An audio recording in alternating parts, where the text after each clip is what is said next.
Welcome to Uriah Heep, the Magician's Podcast. I'll be covering every studio song the band has recorded and every bonus track that I can find. Each week we'll go over a new song from the beginning to where they are currently, and as they keep adding albums, I'll keep adding shows. Let the deep dive party begin. In the magic garden, some were singing, some were dancing. Hello and welcome to Uriah Heep, the Magician's Podcast. We are going through the album Equator this season, and man, I'm really digging it. It's got such a great feel to it, great writing, excellent performances. You know, we lost a bass player from the band, but we gained an old bass player back, and the writing just continues to be really, really good, especially when you consider when this is coming out. I mean, mid-'80s, music was in a really interesting place right then. MTV was in full swing. They actually played music, for those that remember that, before they got all game shows and whatever the hell they're doing now. But it was definitely a good time. But before we get to the song, did you guys get the box set? I'm curious. Let me know. Shoot me an email, send me a note, something. Let me know if you got it and what you think of it. There it is. So let's get into today's song. Here is Angel by Uriah Heep.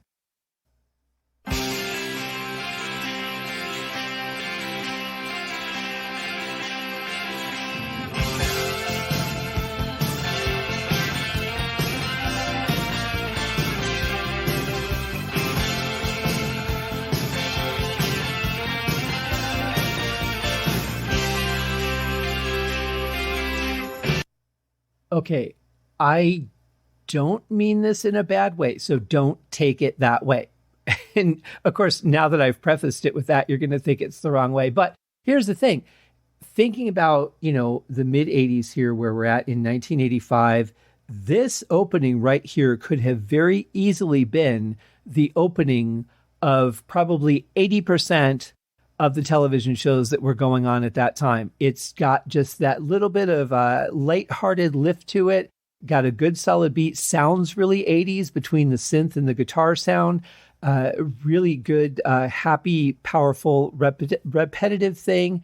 And that would have been the perfect opening to a ton of shows that were out there. Maybe even some movies. I want to say more. I feel like this one's television for some reason. But yeah, if you think of the shows that were around, then even shows like Saved by the Bell, which although that theme was a little bit more energetic, if you put this music to that opening, I think it would have fit very well. And a lot of shows like that, a lot of those situational comedies, anything in that era really could have fit well. But in any case, I like the sound of it. I like the blend. I think it's mixed very well.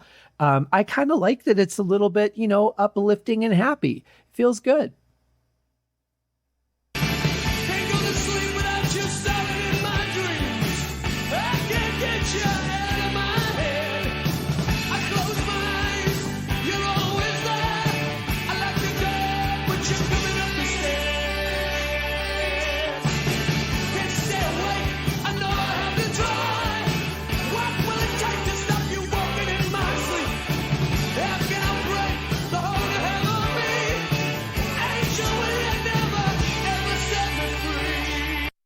I love the sound of Peter Goalby's voice here. I think he sounds really, really strong, just at the top of his game. This is where I think he sits best in his vocal range, where he's just, a little above mid-range and just has that power behind him and that passion in his voice. I think this is really where he sounds best to me. And I'm not sure what I'm hearing in the background. I think it's the vocals, not the lead vocals, but the backing vocals. I think there's some very low-placed backing vocals in there, but it could be a keyboard sound. It's really hard to tell. Again, the way everything's panned on this album, it kind of muddies things up a little bit. But I like what the keys are doing. I like the bass. He's really got a good groove going here. Lee Kerslake on drums is absolutely solid. Mick's got a great sound. I just love the way that they come together to support the vocals during the verses.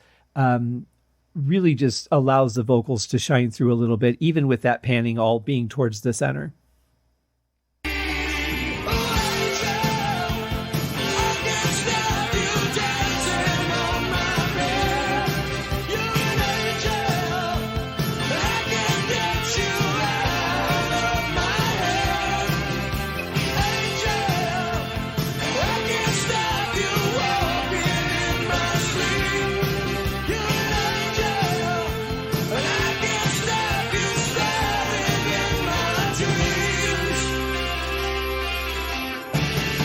Okay, in my ongoing challenge of understanding the lyrics during this era of the band, and again, I really don't blame David Goalby for this. What I blame is the engineer. I blame the mixing being all pushed to the center because it's really clouding up quite a bit here and making it a little bit mucky to hear everything as clearly as we should. So it sounded to me, and I didn't think this was right this time. Okay, this isn't a situation like like that's the way that it is, but it really sounded like he said, "Oh, angel, I can't stand you dancing on my bed. I got that. You're an angel. I can't get you out of my head. I got that." When it gets down to angel, I can't stop you walking in my sleep, it really sounded like he said stab you. And of course, I'm like, that can't be right. I'm smarter than that. He's not going to say that. That makes no sense. He loves this woman. I don't think this is a song about some deranged serial killer or something that you would hear on Crime Junkies. I think that this is probably just something that I'm not hearing right. And maybe it's a little bit of his accent too. But I think it's probably more the fact that everything's just pushed together in the sound and we're really not able to clearly hear everything as it would be nice if we could. Still, as I always say, when I talk about the mix of the song, I still really like the song. I think it's really cool. I think it's different for the band. I think it's got a lot of energy to it. I think it's a little more uplifting. He's singing out of a place of love, even, that he's not with this person, but he just appreciates them. And I think that's a pretty cool topic instead of being like, oh, you're so far out of reach. I wish I could have you, but I can't. Like, he's like, I really appreciate this woman that, is constantly in my head. So I think it's a cool perspective too. But again, just with the mix, everything being mixed the way it is on this series of albums. And in this era too, I don't want to say that this is out of the norm for what sound was like in 1985. A lot of albums were mixed this way. It just, for me, isn't my favorite time of era of music as far as the production side goes. And I know a lot of people feel that way about the 80s just because of that and that overproduced sound that so many bands have. I don't feel that this sounds overproduced. I just really don't like the panning on it. And if it muddies up what the singer's trying to say and you're missing the story, then obviously that has some repercussions. You're not going to really identify with the song as much. You're not going to be able to fully appreciate the song as much. So there are those things to contend with. But as a song, I'm really digging it. How come you giving me these technicolour dreams? How can I get you out of my head? I close my eyes, you're always there. How can I get you out of my bed? I lay awake, all I see is you. I'm going crazy, what can I do? Switch up the lights, then you start to go. Like the door, now you're coming through the wall. Angel. Okay, I think I'm hearing a little more backing vocals there. They're panned a little more off to the sides, heading more towards your left and right ear. And I like that. Again, I can't be sure that that's not a keyboard because it's not really clear what they're doing. And it's not in their normal, registers that they typically sing in. Although, on the last few albums, they have been a little bit different the way they've done the backing vocals. But in any case, the song sounds really rich and full. That's for sure. I can stop you dancing on my bed. You're an angel. I can get you out of my head. Sweet angel. I can stop you walking in my sleep. You're an angel. I can stop you starting in my dreams. One thing I can say is that the guitar is still very distinctive. I think that some of maybe the organ sounds that we're hearing are getting a little bit buried, but when I can hear them, I really like that organ tone that he's got. I think that there's just a little bit of vibrato in it. It sounds like it probably was a Hammond, modified with some of the what do you call them, the drawbars.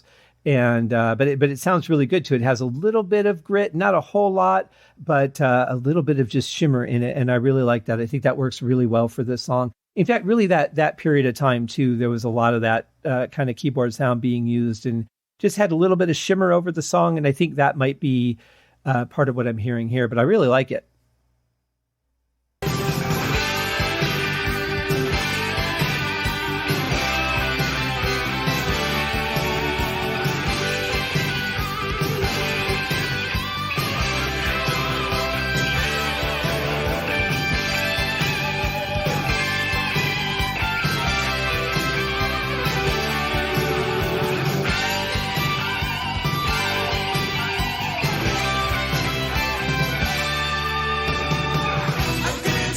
Oh man, that solo fit this song so perfectly and this time frame so perfectly. Love the doubling on the guitars there. That sounded really good. And he played that so tight. I mean, just perfectly with himself. And that was really good.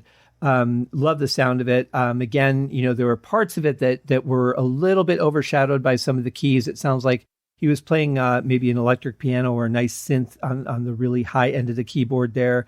But overall, yeah, that was good. The drums are cutting through pretty nicely. The bass is kind of coming in and out for me a little bit, just depending on what part they're playing. But I like what Trevor's playing, what I can hear of it. I think it's really just fantastic playing. It's really like he never left. He just fit right back into the band again. And of course, I'm hearing the recording, not the rehearsals leading up to the recording or the writing sessions. So can't really say what those times were like, but just judging the album itself, sounds really good.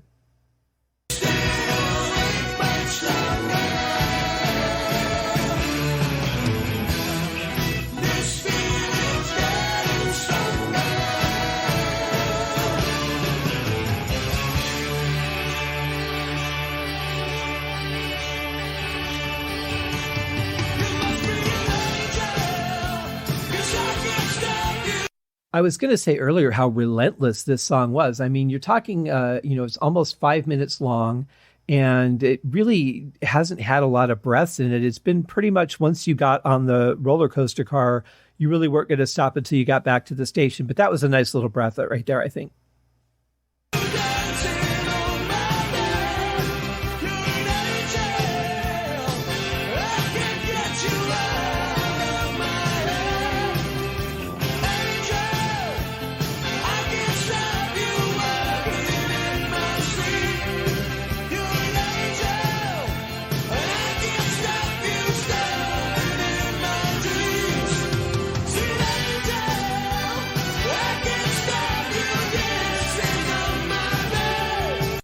I like that change there, not just the pitch change, but also just the way that they're playing the song. A lot of bands, especially again, thinking about the 80s, would have just played it up a couple of notes. If you're on A, you're going to start with C, and we'll just move up the scale from there and just take it higher and higher until the song ends or fades out or whatever.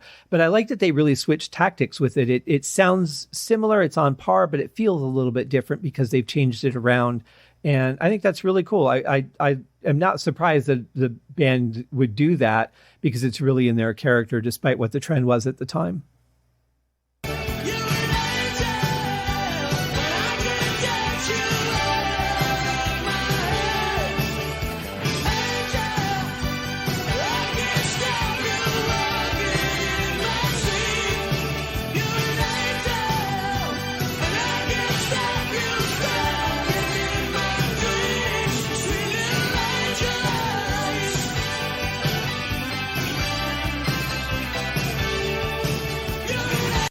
I love how they're incorporating both of those parts in here, the main riff and then that other alternate riff that we had that was in between, the chorus going back into the verse. They've really embodied both of those very well as the song moves forward. I love when that happens.